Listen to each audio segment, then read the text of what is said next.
আওয়ামী লীগের সাধারণ সম্পাদক ওবায়দুল কাদের বলেছেন, সরকারের উন্নয়ন দেখে অনেকের গাত্রদাহ হচ্ছে। শনিবার রাজধানীর বেইলি রোডে পাহাড়ি ফল মেলার উদ্বোধনী অনুষ্ঠান তিনি বলেন, বাংলাদেশের রাজনৈতিক বন্ধু ভারত আর উন্নয়নের বন্ধু চীন।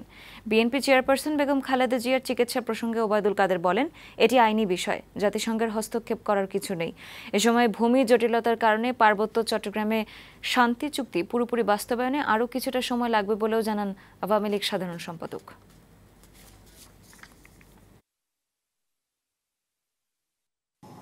নত জানু কারা হয়, মেরুদণ্ডহীনরা নত জানু হয়। বঙ্গবন্ধুর দল আওয়ামী লীগ, বঙ্গবন্ধুর কন্যা শেখ হাসিনা কোনদিনও নত জানু হবেন।